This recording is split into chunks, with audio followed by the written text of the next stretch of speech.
Angela Merkel admits polarizing Germany with refugee policy after election mauling.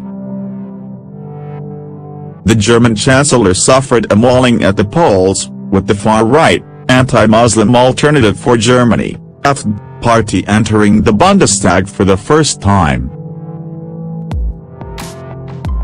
She will stay on for a fourth term as leader but will now have to put together a new coalition. After the result, people within her own CDU party and its sister organization the CSU slammed Mrs. Merkel, accusing her of fueling the right-wing rise, particularly over her decision to take in so many refugees during Europe's 2015 migration crisis. Head of the CSU, Horst Seehofer, claimed it was mistake during the election to leave the party open to attack from the right. He said, "There is an open flank on our right and we have to close this flank with a clear position and clear limits."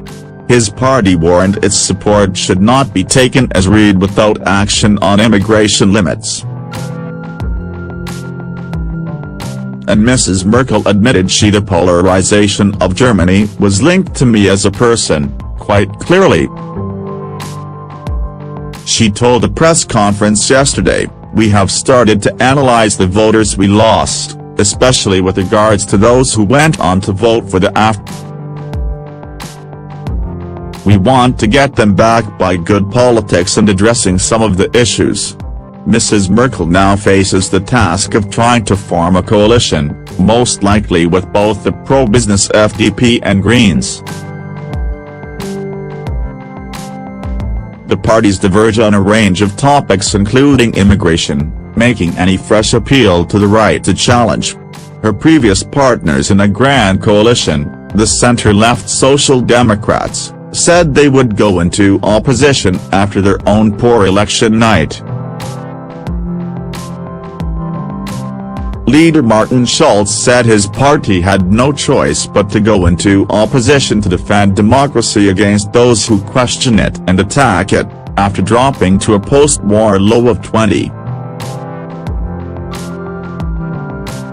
Mrs. Merkel said, "I heard the SPD's words, nevertheless we should remain in contact. I think all parties have a responsibility to ensure that there will be a stable government." The AfD, meanwhile, fell into bickering yesterday despite its historic third-place finish. Co-leader Frank Battery, one of its most prominent politicians, said she would not sit in parliament with other AfD members.